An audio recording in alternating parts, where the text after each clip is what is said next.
Part 3 में। हमने उसमें काफ़ी सारे टॉपिक्स ख़त्म कर लिए हैं। आज हमारा टॉपिक 5 है जिसका नाम है बदलता हुआ देहात। तो जनता में राजा की छवि कैसी थी वो जानेंगे। तो राजाओं के बारे में प्रजा क्या सोचती थी, तो स्वाभाविक ये माना जाता है कि अभिलेखों से सभी जवाब तो नहीं मिल सकते कि हम सोच रहे हैं कि उनकी पर्सनली लाइफ में क्या हो रहा था, ऐसे सारे जवाब हमें वहाँ पर नहीं मिल सकते हैं। किसमें? अभिलेखों में। तो इन्हीं सब चीज़ों को जानने के लिए साधारण जनता द्वारा राजाओं के बारे में उनके क्या विचार थे और अनुभव के क्या विवरण, जो मतलब क्या अनुभव रहा होगा, क्या व्यवहार रहा होगा, इसके विवरण कम ही छोड़े गए हैं। फिर भी जो इतिहासकार हैं उन्होंने इसके निराकरण करने का प्रयास करा है, इस प्रॉब्लम को भी सॉल्व करने की कोशिश की है। उदाहरण के तौर पर जो जातक जिनमें कहानियाँ वगैरह होती हैं, पंचतंत्र जैसे जो ग्रंथ होते हैं उसमें कुछ कथाएँ कहानियाँ वर्णित हैं, उनकी जांच करके इतिहासकार जो हैं उन्होंने पता लगाया है कि इनमें से बहुत सारी ऐसी कथाएँ के स्रोत और मौखिक किस्से कहानियाँ हैं जिन्हें बाद में क्या कर दिया गया था, लिपिबद्ध किया गया था और किया हो गया होगा, ऐसा मानते हैं इतिहासकार। तो जातक कथाएं पहली शताब्दी के मध्य में जो लिखी गई थी वो थी पाली भाषा में लिखी गई। तो गंधतिंदु जातक नामक एक कहानी में, एक जातक में एक कहानी है गंधतिंदु नाम से, उसमें ये बताया गया है कि एक कुटिल राजा की जो प्रजा थी वो किस प्रकार से दुखी रहती थी। उसके स्वभाव से इन लोगों में बूढ़े लोग भी शामिल हैं, बूढ़ी महिलाएं भी, पुरुष भी हैं, किसान भी हैं, पशु को पालने वाले हैं, गांव के बालक हैं, यहाँ तक कि जानवर भी शामिल हैं। जब राजा क्या करता है, अपनी पहचान बदलकर प्रजा के बीच में ये पता लगाने गया कि लोग उसके बारे में क्या सोचते हैं, तो एक एक करके सारे लोग अपने दुख के लिए राजा को भला बुरा कहने लग गए और उनकी शिकायत भी करने लग गए कि रात में डकैत उन पर हमला करते हैं और दिन में कर इकट्ठा करने वाले अधिकारी उनको परेशान करते हैं। ये सारा दुख दर्द कौन बता रहे थे? गांव वाले। वो तो समझ नहीं रहे थे कि राजा, वो तो सोचे ये आम आदमी है, उनसे अपना सारा दुख दर्द बताने लग गए और भला बुरा कहने लग गए राजा के बारे में।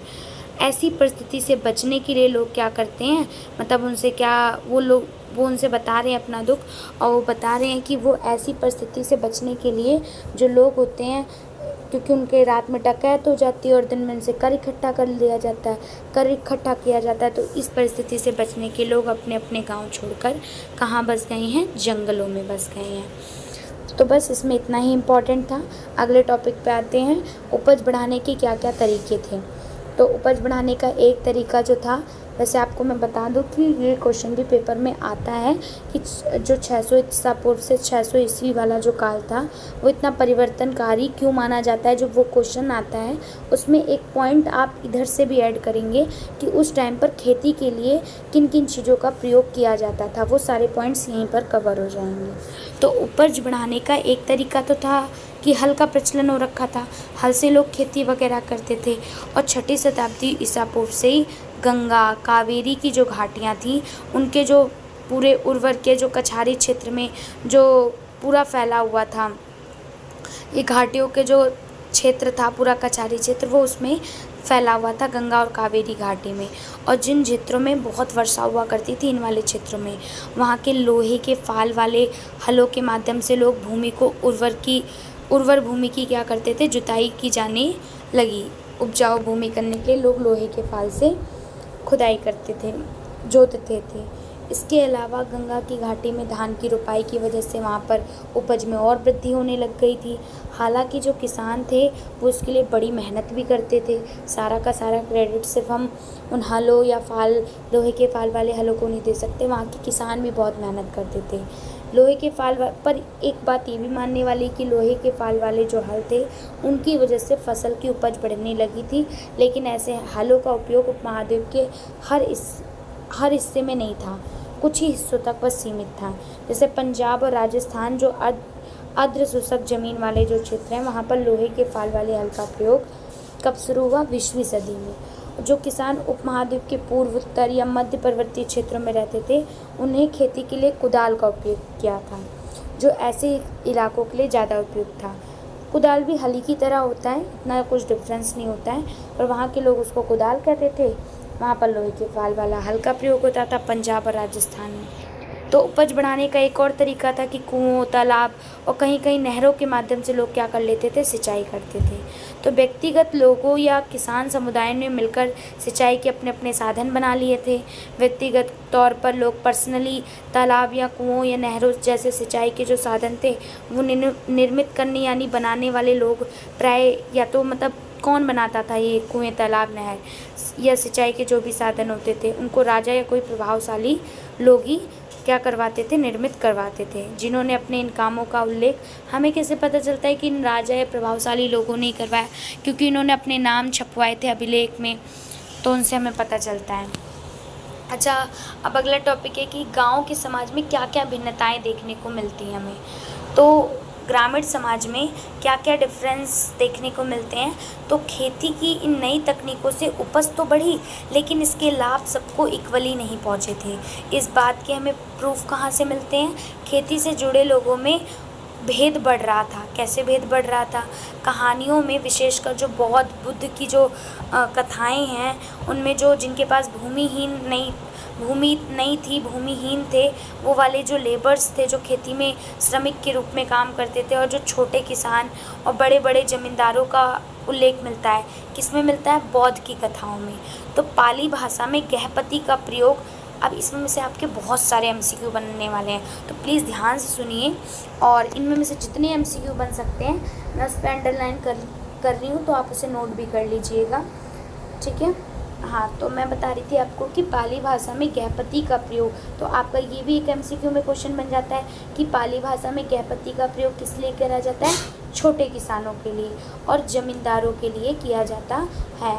और बड़े बड़े ज़मींदार और ग्राम प्रधान जो थे वो शक्तिशाली माने जाते थे। वो तो नॉर्मली हमें पता ही होता है ना कि हाँ भाई बड़े ज़मींदार हैं तो वो पावरफुल माने ही जाएंगे। और प्राय किसानों पर वो लोग क्या रखते थे, अपना कंट्रोल रखते थे।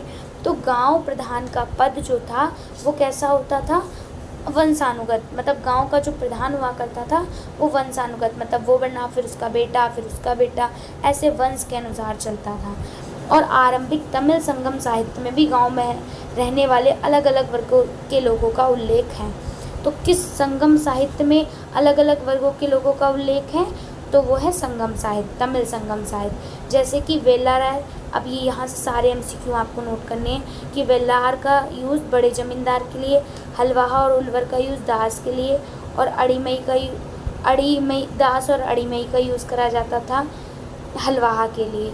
हलवाहा या उल्वर का यूज़ दास अड़ीमई के लिए किया जाता था। तो ये बात तो बिल्कुल पॉसिबल है, क्या बिल्कुल पॉसिबल है कि ये बात बिल्कुल पॉसिबल है, एक मिनट सॉरी, ये बात बिल्कुल पॉसिबल है कि वर्गों की ये जो विभिन्नता थी वो भूमि के स्वामित्व और श्रम और नई प्रौद्योगिकी के उपयोग पर आधारित थी। तो नई भूमि के उपयोग पर आधारित थी कि कैसे कैसे भूमि का प्रयोग हो रहा था। ऐसी परिस्थिति में मतलब क्या होता है कि वर्गों की भिन्नता भूमि के स्वामित्व, प्रयोग पर नहीं, भूमि के स्वामित्व यानी कि ऑनरशिप, कि लोगों के पास कैसी कैसी ऑनरशिप है, किसी के पास ज़्यादा ज़मीन है, किसी के पास कम है, कैसे श्रम किस में लगे हुए हैं, कैसे कैसे किसी ने नई टेक्नोलॉजी अपना ली, तो इन सब के प्रयोग पर आधारित होता था, अलग अलग वर्ग बटे होते थे। ऐसी परिस्थिति में भूमि का स्वामित्व तो बहुत इम्पोर्टेंट हो गया था, और इसकी चर्चा हमें विधि ग्रंथों में की जाती है। कौन से ग्रंथों में की जाती है इसकी चर्चा, विधि ग्रंथों में की जाती है। नोट करेंगे आप लोग इस पॉइंट को, इसकी चर्चा किस में की जाती है, विधि ग्रंथों में की जाती है।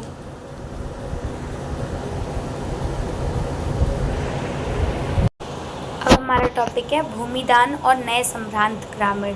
तो ईस्वी की आरंभिक शताब्दियों से ही भूमिदान के भी प्रमाण मिलते हैं कि मतलब लोग भूमिदान क्या करते थे। इनमें से तो कई का उल्लेख हमें अभिलेखों में भी मिलता है, और इनमें से कुछ अभिलेख जो हैं वो पत्थरों पर लिखे गए थे, लेकिन अधिकांश जो थे वो ताम्र पत्रों पर खुदे होते थे। तो आपको ये नोट कर लेना है कि ज़्यादातर जो है वो ताम्र पत्रों पर खुदे हुए मिलते हैं, जिन्हें हम पॉसिबिलिटी ये मानी जाती है कि उन लोगों का प्रमाण रूप में दिया जाता था जो भूमिदान लेते थे, उनमें उनका नाम लिखा होता था। तो भूमिदान के जो हमें प्रमाण मिले हैं वे साधारण तौर पर कोई धार्मिक संस्था या ब्राह्मणों को दिए गए थे। किसको दी गई थी भूमिदान में, ब्राह्मणों को या कोई धार्मिक संस्था को। तो अधिकांश जो अभिलेख थे वो कौन सी भाषा में थे? तो अधिकांश अभिलेख हमें संस्कृत भाषा में मिलते हैं, और विशेषकर 7वीं शताब्दी के बाद के अभिलेखों में कुछ अंश जो थे वो संस्कृत में थे और कुछ तमिल, तेलुगु जैसी स्थानीय भाषाओं में भी हैं। तो प्रभावती गुप्त जो थी वो आरंभिक भारत के सबसे इम्पॉर्टेंट महत्वपूर्ण शासक चंद्रगुप्त द्वितीय की पुत्री थी। कौन? प्रभावती गुप्त। आपको इनका नाम याद रखना है। ये कौन? प्रभावती गुप्त, जो कि सबसे महत्वपूर्ण राजा चंद्रगुप्त द्वितीय की क्या थी? पुत्री थी। उनका विवाह दक्कन के पठार के वाकाटक परिवार से हुआ था। किस परिवार से हुआ था? वाकाटक परिवार में हुआ था, जो एक महत्वपूर्ण शासक वंश थे। संस्कृत में धर्मशास्त्र के अनुसार महिलाओं को ये बताया जाता है कि धर्मशास्त्र के अनुसार कि महिलाओं की भूमि जैसे संपत्ति पर स्वतंत्र अधिकार नहीं था। मतलब धर्मशास्त्र में तो ये बात बोली जाती है कि महिलाओं को भूमि जैसी प्रॉपर्टी पर उनकी फ्रीली उनका कोई राइट नहीं होता, अधिकार नहीं होता। लेकिन एक अभिलेख ऐसा भी है जिससे हमें ये पता चलता है कि प्रभावती भूमि की स्वामी थी। प्रभावती एक ऐसी महिला थी जो भूमि की स्वामी थी और उसने दान भी किया था। तो इसका एक कारण यह हो सकता है क्योंकि वह एक रानी थी। तो एक कारण कि मतलब एक औरत हो कि उसके पास भूमि की वो मालकिन हो और वो दान भी दे, तो उसका एक मेन कारण ये है क्योंकि वो रानी थी, और इसलिए उनका ये उदाहरण एक विरला ही रहा है। यानी कि मुश्किलों में ही एक ऐसा उदाहरण मिलने को पाया गया है। तो यह भी पॉसिबिलिटी है कि धर्मशास्त्रों को हर स्थान पर एक जैसा ना माना जाता हो, उस तरह से ना लागू किया जाता हो। तो अभिलेख से हमें ग्रामीण प्रजा का भी पता चलता है, यानी कि गांव की प्रजा के बारे में भी पता चलता है। इनमें ब्राह्मण थे, किसान थे और अन्य प्रकार के वर्ग सब लोग गांव में शामिल होते हैं, जो शासकों या उनके प्रतिनिधियों को कई प्रकार की वस्तुएं प्रदान करते थे। यही लोग सब लोग राजा या फिर राजा के जो प्रतिनिधि थे उनको कई प्रकार की वस्तुएं दिया करते थे। अभिलेख के अनुसार इन लोगों को गांव के नए प्रधान की आज्ञा का पालन करना पड़ता था। मतलब गांव का जो भी नया प्रधान बनता था उसकी आज्ञा का इन्हें पालन करना पड़ता था और अपने पेमेंट उसे ही देने पड़ते थे। इस प्रकार भूमि दान जो था वो अभिलेख देश के कई हिस्सों में प्राप्त हुए और सबको हम उसी से जान पाते कि भाई हाँ ऐसे ऐसे उस टाइम पर दान हुआ करता था। तो क्षेत्रों में दान में दी गई भूमि की माप में अंतर है। कहीं कहीं छोटे छोटे टुकड़े तो कहीं कहीं बड़े क्षेत्र दान में दिए गए हैं। साथ ही भूमि दान में दान प्राप्त करने वाले लोगों के अधिकारों में क्षेत्र परिवर्तन भी हमें मिलते हैं। तो इतिहासकारों में भूमि दान का प्रभाव जो था वो एक गर्म वाद विवाद का विषय बना हुआ है। जो भूमि दान का प्रभाव है वो एक बहुत ही बहस का मुद्दा बना हुआ है हिस्टोरियंस के बीच में। कुछ इतिहासकार क्यों बना हुआ है बहस का मुद्दा? क्योंकि कुछ हिस्टोरियंस का मानना है कि भूमि दान जो था वो शासक वंश था उनके द्वारा खेती को नए क्षेत्रों में प्रोत्साहित करने के लिए एक स्ट्रैटेजी अपनाई गई थी, रणनीति अपनाई गई थी। और जबकि कुछ हिस्टोरियंस क्या कहते हैं कि भूमि दान से जो दुर्लभ उन्हें मतलब जो राजा कोई कमज़ोर होता चला जा रहा था तो उनको ये संकेत मिलता था, यानी कि राजा का जो शासन है वो सामंतों पर दुर्बल होने लगा है। तो उन्होंने भूमि दान दिया करते थे, उसके ज़रिए वो लोग अपने सपोर्टर को जुटाने की शुरुआत करते थे, इसलिए वो भूमि की दान किया करते थे। और उनका ये भी मानना है कि राजा स्वयं को इससे अपना हाई लेवल भी दिखाना चाहते थे कि और उन्होंने अपने एक उत्कृष्ट मानव के रूप में अपने आप को प्रस्तुत करना चाहते थे, इसलिए वो ये सब क्रिया करते थे। तो उनका नियंत्रण जब ढीला होता जा रहा था इसीलिए वे अपनी शक्ति का आडंबर प्रस्तुत करना चाहते थे, ऐसा सारे हिस्टोरियंस मानते हैं। तो मतलब सभी हिस्टोरियंस के अपने अलग अलग विचार हैं। अब एक बहुत ही इम्पॉर्टेंट क्वेश्चन है कि आपसे ये पूछ लिया जाएगा कि अग्रहार क्या होता है। तो याद रखना आप लोग कि अग्रहार क्या होता है।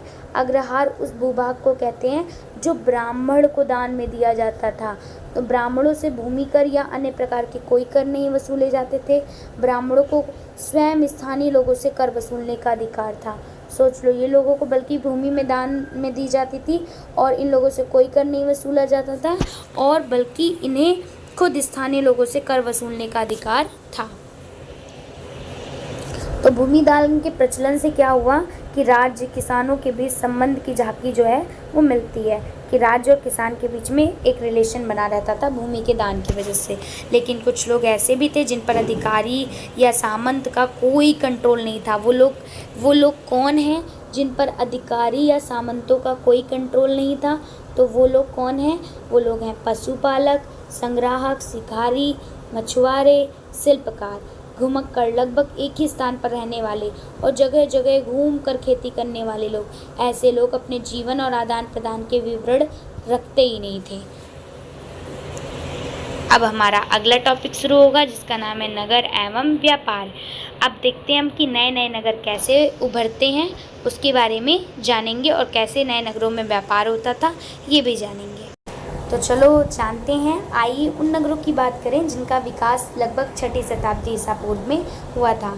एक चीज़ बहुत नोट करने वाली है कि आपने अभी तक जितना भी पढ़ा तो उसमें कोई भी टॉपिक की शुरुआत हो रही है तो स्टार्टिंग में काफ़ी सारे टॉपिक्स में यही पॉइंट आ रहा है कि 6ठी शताब्दी ईसा पूर्व, 6ठी शताब्दी ईसा पूर्व। तो जो भी आप पढ़ रहे हैं, जो भी हम नए नए चेंजेस पढ़ रहे हैं, तो अगर आपसे कभी भी ये वाला क्वेश्चन पूछा जाएगा कि 6ठी शताब्दी ईसा पूर्व से 6ठी शताब्दी ईस्वी में क्या परिवर्तनकारी इसे काल क्यों कहा जाता है, तो आप इन सारी चीज़ों को ऐड करके उसमें बताएंगे।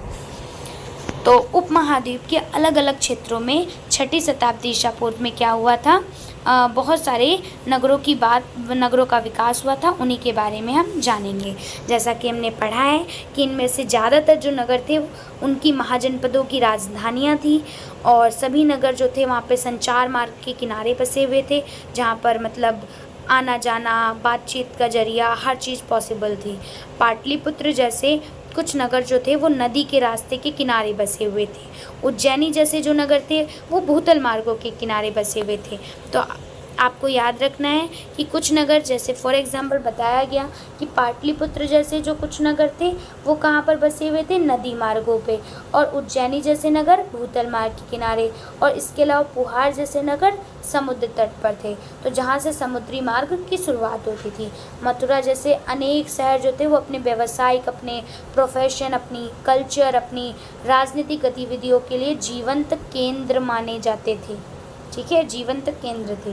तो अब जान लेते हैं कि नगरीय जनसंख्या कैसे थी, कैसे उसमें सम्राट वर्ग थे, कैसे शिल्पकार थे। तो हमने पढ़ा है कि जो शासक वर्ग और राजा किलेबंद नगरों में रहते थे, तो जो भी राजा वगैरह हुआ करते थे वो लोग सब कहाँ पे रहते थे, जहाँ पर किलेबंदी होती थी, उसको मतलब पूरे महल को, किले को से दीवारों से घेर दिया जाता था। तो ऐसे नगरों में राजा और शासक वर्ग रहा करते थे। दोनों एक ही बात है, राजा और शासक वर्ग। तो यद्यपि इनमें से ज़्यादातर जो स्थलों पर बहुत व्यापक रूप से जो भी हमें ऐसे नगर मिले उन सब पे बहुत खुदाई करना संभव नहीं हो पाया, पॉसिबल नहीं हो पाया, क्योंकि आज भी इन क्षेत्रों में लोग रहते हैं जो कि हड़प्पा शहरों से अलग हैं। लेकिन फिर भी यहाँ से अलग अलग प्रकार के तुम्हें हम लोगों को पुराने अवशेष, मतलब इतिहासकारों को पुराने अवशेष प्राप्त हुए हैं। इनमें से कुछ तो बड़ी अच्छी श्रेणी के मिट्टी के कटोरे और थालियाँ मिली हैं। देख लो अब क्या क्या मिला है। तो क्या मिले हैं आपको, उत्कृष्ट श्रेणी के मिट्टी के कटोरे और थालियाँ मिली हैं जिन पर चमकदार कलई चढ़ी हुई है, और कुछ कृष्ण मार्जित पात्र कहा जाता है, और उन्हें क्या कहा जाता है, उत्तरी कृष्ण मार्जित पात्र कहा जाता है। इनका उपयोग हम कौन करते थे, अमीर लोग क्या करते थे। साथ ही सोने, चांदी, कांच, तांबे, हाथीदास, शीशे, ऐसे तरह तरह के पदार्थ के बने गहने, उपकरण, हथियार, बर्तन और पक्की मिट्टी, ये सब मिले हुए हैं वहाँ से। ठीक है, पक्की मिट्टी और सीप मिली हैं। तो द्वितीय शताब्दी ईसा पूर्व आते आते हम कई नगरों में छोटे दानात्मक हमें अभिलेख भी प्राप्त हुए हैं। दानात्मक अभिलेख क्या होते हैं, जो दान में दिए जाते हैं। इनमें दाता के नाम के साथ साथ उसके ये भी लिखा होता है कि वो क्या काम करता है, उसका व्यवसाय का भी उल्लेख होता है। इनमें नगरों में रहने वाले कौन कौन से लोग थे जो नगरों में रहते थे, तो पहला तो उसी में बता दिया गया, धोबी थे, और कौन था, बुनकर था, लिपिक था, और बढ़ई था, कुम्हार था, और स्वर्णकार थे, और लौहकार, धार्मिक अधिकारी, धार्मिक गुरु, व्यापारी, राजाओं के बारे में विवरण लिखे होते थे उन्हीं दानात्मक अभिलेख में। तो कभी कभी उत्पादक या व्यापारियों के संघ का भी उल्लेख मिलता है। जो प्रोड्यूसर या फिर जो व्यापारी हुआ करते थे उनकी पूरी संघ का उल्लेख मिलता है, और संघ को क्या कहा जाता है, उस संघ को श्रेणी, क्या कहा जाता है उस संघ को? श्रेणी कहा गया है। उस संघ को क्या कहा गया है? श्रेणी कहा गया है। तो ये श्रेणियाँ संभवतः पहले कच्चे माल को खरीदती थी, फिर उनसे सामान तैयार कर बाजार में बेच देती थी। तो ये संभवतः शिल्पकारों ने नगर में रहने वाले जो अमीर सम्राट लोग थे, उनकी जब डिमांड को पूरा करने के लिए कई प्रकार के लोहे के उपकरणों का भी प्रयोग किया होगा, ऐसा कहा जाता है। तो उपमहाद्वीप और उसके बाहर का व्यापार कैसे होता था? तो फिर से वही बात आ गई, 6ठी शताब्दी ईसा पूर्व से ही उपमहाद्वीप में नदी मार्गों और भूमार्गों का मानो पूरा जाल ही बिछ गया था, कई दिशाओं में फैल गया था। मध्य एशिया, उससे भी आगे तक भूमार्ग पूरे बन गए थे, भूमि के रास्ते, और समुद्र तट पर बने कई बंदरगाहों से जल मार्ग अरब सागर से होते हुए तुम्हारा उत्तरी अफ्रीका, पश्चिम एशिया, इन सब जगह फैल गया था। बंगाल की खाड़ी से यह मार्ग पूरे चीन, दक्षिण पूर्व एशिया तक फैल गया। शासकों ने इन मार्गों पर कंट्रोल करने की कोशिश की, पर संभवतः इन मार्गों पर जो व्यापारी थे, उनकी सुरक्षा के बदले उनसे क्या लेना? धन लेते थे। मतलब अगर उन्हें सिक्योरिटी देंगे तो उसके बदले वो उनसे पैसा भी लेते थे। इन मार्गों पर चलने वाले व्यापारियों में पैदल और फेरी लगाने वाले व्यापारी, बैलगाड़ी और घोड़े और खच्चरों जैसे जानवरों के दल के साथ चलने वाले व्यापारी भी होते थे, जो अपने पशु वगैरह के साथ भी चलते थे। साथ ही समुद्र मार्ग से भी लोग यात्रा किया करते थे, जो बड़ी खतरनाक होती थी।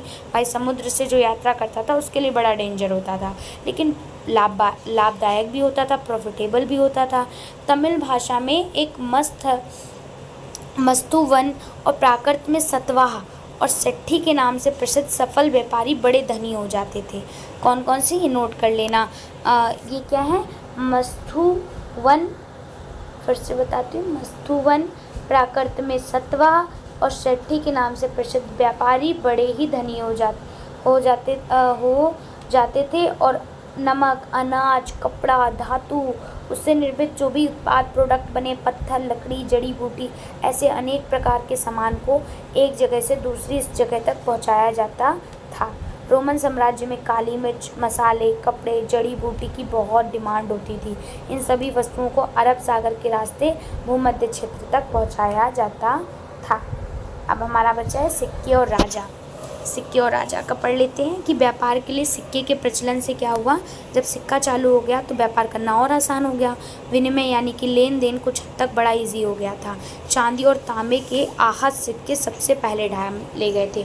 यहाँ से काफ़ी सारे एमसीक्यू आपके बनेंगे कि सबसे पहले कौन से सिक्के डाले गए थे, तो चांदी और तांबे के। कौन से सिक्के? चांदी और तांबे के।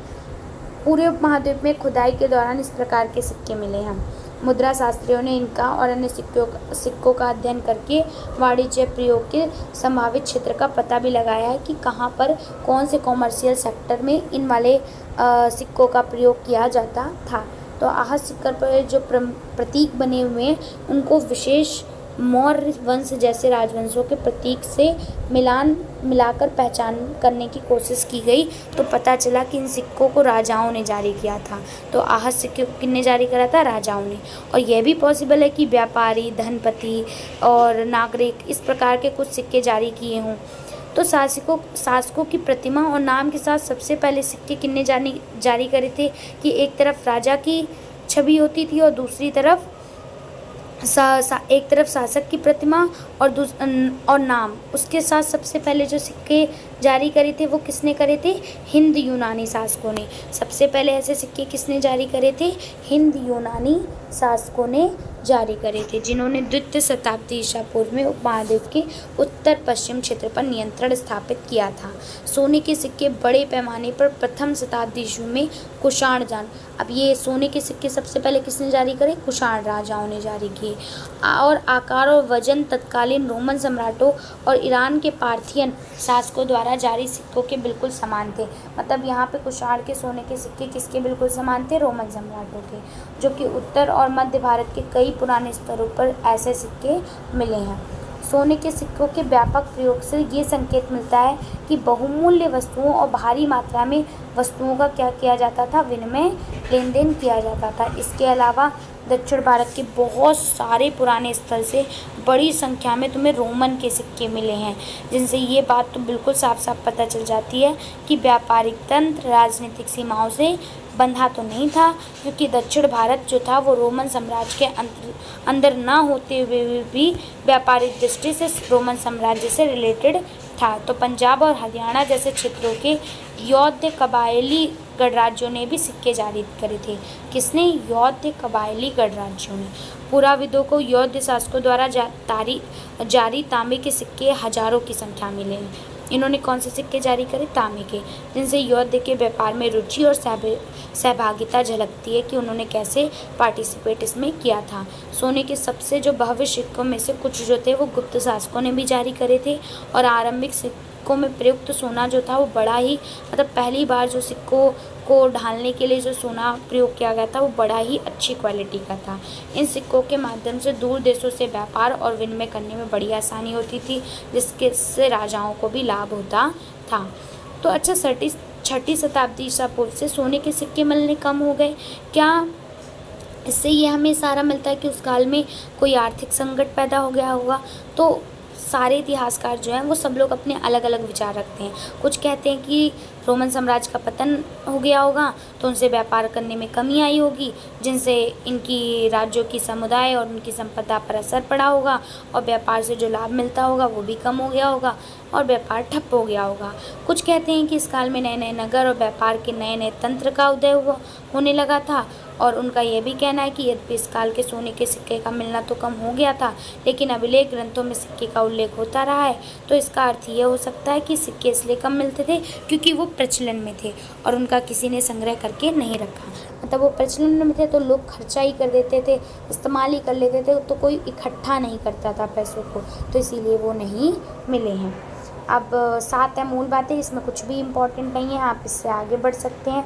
अब आप सीधा यहाँ पर 7.1 पे आएंगे कि ब्राह्मी लिपि का अध्ययन कैसे हुआ।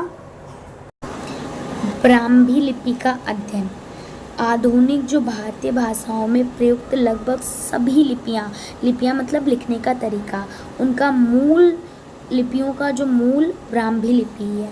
ये माना जाता है कि उनका जो मूल ओरिजिनल वो क्या है? ब्राह्मी लिपि है। तो ब्राह्मी लिपि का प्रयोग अशोक के अभिलेखों में किया गया था। 18वीं सदी से जो यूरोप के विद्वान हैं और जो भारत के पंडित हैं, उनकी सहायता से आधुनिक बंगाली और देवनागरी लिपि में कई पांडुलिपियों का अध्ययन शुरू हुआ। ये सारी लिपि के लिखने का जो तरीका है वो भारत के भी पंडितों और यूरोप के विद्वानों, इन लोगों से इनकी स्टडी करनी शुरू करी, और उनके अक्षरों को उन्होंने पुराने अक्षरों के नमूने से कंपैरिजन किया। किन्ने? यूरोप के विद्वान और भारत के पंडितों ने। तो आरंभिक अभिलेखों का अध्ययन करने वाले विद्वानों ने, जो आरंभिक अभिलेखों का जिनने अध्ययन किया था, उन वाले विद्वानों ने कई बार ये भी अंदाज़ा लगाया कि संस्कृत में लिखे हैं, जबकि जो प्राचीनतम अभिलेख थे वो किस में थे? प्राकृत भाषा में थे। प्राचीनतम यानी बहुत पुराने अभिलेख जो थे वो प्राकृत में थे। फिर कई दशकों बाद अभिलेख वैज्ञानिकों के बहुत प्रयास, बहुत परिश्रम, बहुत हार्ड वर्किंग के बाद एक जेम्स प्रिंसेप थे। कौन थे? James Prinsep. जेम्स प्रिंसेप ने अशोककालीन ब्राह्मी लिपि का 1838 में ईस्वी में अर्थ निकाल लिया। किसने? जेम्स प्रिंसेप ने। आपको ये याद रखना है। खरोष्टी लिपि को कैसे पढ़ा गया? तो पश्चिम उत्तर के अभिलेखों में कौन सी लिपि प्रयोग करी गई थी? खरोष्टी लिपि। इसके पढ़े जाने की कहानी अलग ही है। इस क्षेत्र में शासन करने वाले राजा कौन से थे? हिंद यूनानी राजा थे। कौन राजा थे? हिंद यूनानी राजा थे। यहाँ पे शासक करने वाले राजा थे हिंद यूनानी राजा। उनके द्वारा बनवाए गए सिक्कों से जानकारी हासिल करने में आसानी हुई। इन सिक्कों में राजाओं के नाम यूनानी और खरोष्टी में लिखे गए हैं, और यूनानी भाषा पढ़ने वाले यूरोपीय विद्वानों जिनने जब अक्षरों को मेल किया और उदाहरण के तौर पर उन्होंने एक एग्जाम्पल के तौर पर समझाया कि दोनों लिपियों यानी कि जो खरोष्टी और जो यूनानी, इन दोनों लिपियों में अपोलोडोटस का नाम लिखने में एक ही साइन का, एक ही सिंबल का प्रयोग किया जाता है। मान लीजिए आ प्रयुक्त किया गया है। तो प्रिंसेप ने खरोष्टी में लिखे अभिलेखों की जो भाषा है, जेम्स प्रिंसेप ने इसमें लिखी अभिलेखों की भाषा की पहचान प्राकृत के रूप में थी इसीलिए लंबे अभिलेखों को पढ़ना सरल हो गया। तो उन्होंने इसकी भाषा प्राकृत में की, इसीलिए लंबे अभिलेखों का पढ़ना जो था वो थोड़ा इजी हो गया था। अब हमारा 7.3 टॉपिक बचा है जिसका नाम है अभिलेखों से प्राप्त ऐतिहासिक साक्ष्य। इतिहासकार एवं अभिलेख शास्त्रियों के काम करने के तरीके का पता लगाने के लिए अशोक के 2 अभिलेखों को ध्यान से पढ़ना पड़ेगा हमें। वो स्रोत 10 वगैरह हैं, उनको पढ़ लो।